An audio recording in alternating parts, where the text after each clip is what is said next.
Okay, Assalamualaikum warahmatullahi wabarakatuh. Hari ini kita akan belajar subjek sains tahun 1 bab 9 bumi.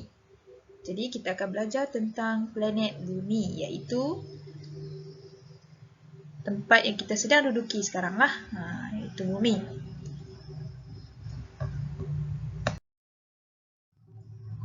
Jadi di bahagian bumi kita duduk ini terdapat bentuk muka bumi. Apakah bentuk muka bumi yang kita dapat di sekeliling kita? Kita dapat lihatlah. Yang pertama, kita dapat lihat kolam, dan seterusnya kita akan dapat lihat pantai lah. Dan juga ada juga bukit bukau, gunung ganang, serta laut. Okay, jadi ini adalah bentuk muka bumi secara keseluruhan lah. Okay, yang pertama kita boleh nampak yang paling tinggi dekat sini, bahagian gunung. Seterusnya kita lihat ada bukit. Okey, apa beza gunung dan bukit ni? Okey, gunung dengan bukit ni beza dia hanyalah pada ketinggian.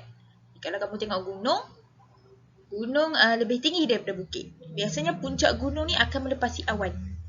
Kita tengok situ ada awan kan, berkumpul-kumpul awan dekat situ. Okey. Dia akan berada di atas awan. Tinggi lagi daripada bukit. Kalau kamu tengok bukit ni yang biasa sajalah yang kita boleh nampak kat kawasan kita. Ada juga tempat-tempat yang digunakan nama bukit, iaitu kawasan-kawasan yang dah dimajukan lah, yang dah dibangunkan bangunan. Contohnya, kita boleh nampak di Penang kan, Bukit Mertajam. Kalau di KL, Bukit Bintang. Macam-macam nama tempat ada bukit, sebenarnya itu adalah bukit. Jadi bukit ni, dan ada juga bukit di kawasan Sik ni kan, Bukit Enggang. Bukit Enggang di Batu Lima tu kan, dekat sekolah Batu Lima tu. Itu pun bukit. Tapi adalah bukit yang tidak diterokai dah. Bukit yang tidak digunakan sebagai kawasan perumahan. Macam bukit-bukit yang lain. Itu beza bukit dengan gunung. Gunung ni biasanya tempat yang paling tinggi lah. Okay. Lepas tu kalau kamu tengok, ada air dekat sini. Ada air terjun. Air terjun. Dia daripada gunung ataupun bukit. Dia turun melimpahi ke kawasan yang lebih rendah, iaitu kawasan kaki bukit. Sebelum tu kita ada tasik. Iaitu kawasan yang duduk dekat bahagian yang berkumpul lah. Dia macam kolam. Dia bertakung tapi dia besar. Kolam yang besar tasik ni. Contoh kita nampak dekat Sik ni Tasik Beris lah. Tasik Beris. Tasik yang semula jadi. Dia tasik ni dia tidak berombak, dia tidak beralun macam sungai, macam laut. Dia hanya tenang saja di situ. Dia tasik. Okey, seterusnya kita ada lembah. Lembah ni lah kawasan di kaki bukit. Lembah ni kawasan kaki bukit. Biasanya dia akan duduk di sebelah sungai lah, di sebelah kiri dan kanan sungai. Okey, jadi air daripada bukit ataupun gunung ni, sama ada dia daripada gunung ataupun bukit lah, dia akan melimpahi, biasanya daripada gunung lah selalunya. Air daripada gunung melimpahi ke kawasan sungai, ke kawasan kaki bukit, iaitu lembah.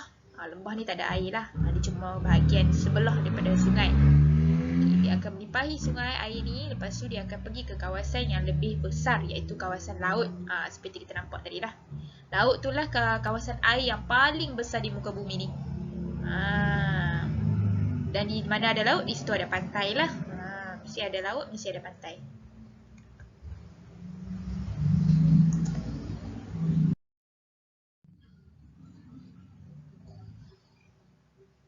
Okey, seterusnya kita dah belajar tajuk bentuk muka bumi, kita belajar pula tajuk jenis tanah.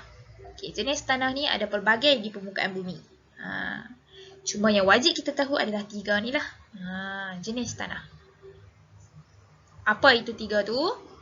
Okey. Yang pertama jenis tanah kebun.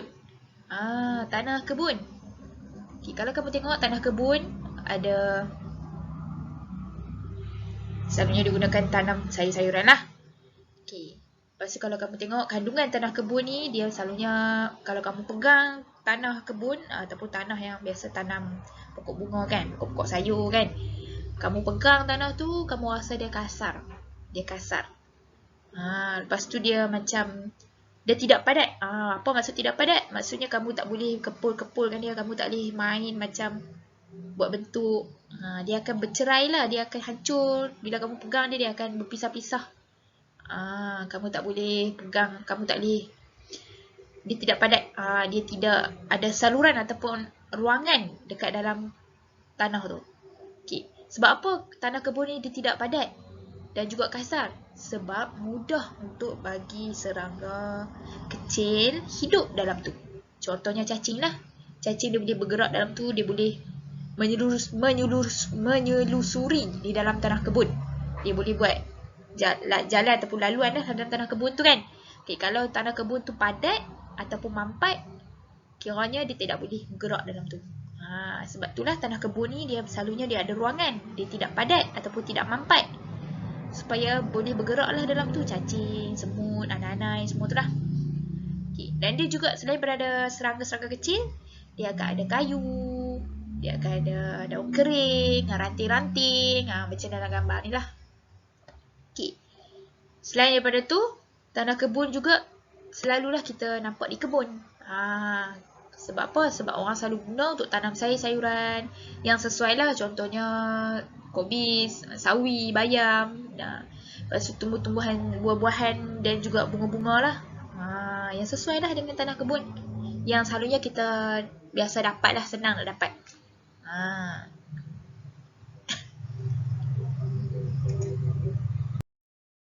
Okey, seterusnya tanah liat. Okay, beza tanah liat dengan tanah kebun tadi. Tanah kebun, dia punya tekstur ataupun bila kamu pegang tanah tu, kalau tanah kebun macam kasar, lepas tu dia tidak mampat, maksudnya dia senang hancur kan. Tapi beza dengan tanah liat. Tanah liat ni, kalau kamu pegang tanah dia, dia sangat halus. Tapi kamu tak boleh rasa lah satu-satu. Sebab apa? Sebab tanah liat ni dia sangat padat. Dia terlalu padat sampaikan kamu boleh buat bentuk. Macam-macam bentuk kamu boleh buat dengan tanah liat ni. Kamu buat bentuk bulat boleh, kamu buat bentuk petak boleh, buat bentuk panjang, bentuk pendek, bujur. Boleh buat macam-macam bentuk. Macam kamu main plastisine tu, lebih kurang macam tu lah tanah liat. Tanah liat ni terlalu padat. Bila dia terlalu padat, dia tiada ruang di dalam tanah tu. Jadi bila kamu nampak dalam gambar ni, dia tiada ruang. Jadi tak ada apa-apa benda lah dalam tanah tu.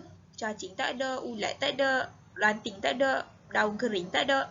Dia kosong saja dalam tu.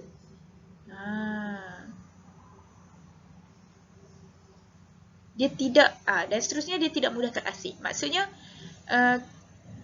kalau kamu nak ambil tanah liat tu, kamu nak ambil segenggam. Kamu tak boleh ambil satu-satu macam dengan pasir ataupun tanah kebun. Dan seterusnya, kalau kamu boleh dapat tanah liat ni, biasanya akan nampak di kawasan Bendang lah. Biasanya didapati di kawasan Bendang tanah liat. Kawasan Bendang tu kawasan yang orang selalu tanam sawah padi. Selalu tanam padi, iaitu di sawah lah. Jadi, tanaman yang sesuai digunakan untuk menanam adalah padi dan tumbuhan yang seumpama dengan padi lah. Biasanya padi lah. Tanah liat ni memang sesuai untuk padi sajalah. Sebab apa? Sebab tanah liat ni dia atas dia ada air. Bila ada air, jadi dia kekalkan kelembapan tu lah. Jadi sesuai untuk padi tu hidup. Jadi tanah liat ni kena ingat dia punya kandungan sangat halus dan padat.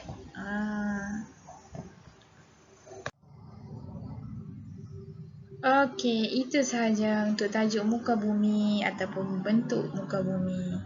Jadi hanya di sini sajalah kita belajar. Terima kasih diucapkan. Assalamualaikum. Okey, seterusnya kita pergi ke jenis tanah yang terakhir lah. Yang ketiga, iaitu pasir. Okey, pasir ni biasanya kamu akan dapat di kawasan persisiran pantai. Ataupun bila kamu pergi pantai, kamu akan jumpa pasir. Di mana ada pantai, di situlah ada pasir. Okey, kamu bayangkan, kamu pegang pasir. Kamu rasa kandungan pasir tu. Kamu akan pegang dia, kamu akan rasa halus saja pasir ni. Halus saja. Halus, tapi ada batu-batuan kecil lah. Dia kurang halus lah. Dia halus dan juga dia kurang padat. Apa maksud kurang padat? Maksudnya dia boleh juga, kamu boleh juga buat bentuk kan. boleh buat bentuk macam istana pasir kan. Selalu orang pergi pasir orang buat istana pasir. Orang main buat bentuk-bentuk kan. Buat istana pasir. Tapi dia tidak kukuh lah macam tanah liat. Bila kamu jirus saja air dekat pasir tu ataupun istana pasir yang kamu buat tu, boleh runtuh. Boleh runtuh. Jadi dia tekstur ataupun kandungan pasir ni kurang, ada halus dan juga kurang padat. Ingat yang tu saja. Dan bila kamu pegang kandungan pasir tu, bila kamu pegang pasir, kamu akan rasa ada batu-batuan kecil. Batu-batuan kecil ataupun batu-batuan yang lebih besar daripada butiran pasir. Kamu akan nampak seketul batu, seketul. Dia bercampur lah. Jadi biasanya dalam pasir mesti ada batu-batuan kecil ataupun batu-batuan yang pelbagai saiz lah. Biasanya pasir mesti kita nampak di kawasan pesisiran pantai, di pantai lah, di tempat laut. Di mana laut ada, di situlah ada pantai. Di mana pantai ada, di situlah ada pasir. Dan juga kalau kamu tak berkesempatan pergi ke pantai, kamu boleh tengoklah kadang-kadang orang bawa rumah kan. Ada lori pasiak masuk kan. Biasa kita panggil lori pasiak kan. Selalu orang bawa rumah, dia akan guna pasir lah. Kat situ pun boleh jumpa dah pasir. Dan juga pasir ni kita boleh guna untuk tanam tumbuh-tumbuhan, tapi hanya tumbuh-tumbuhan yang khusus saja boleh hidup dalam pasir. Contohnya macam dalam gambar ni, kaktus. Kaktus boleh hidup dalam pasir.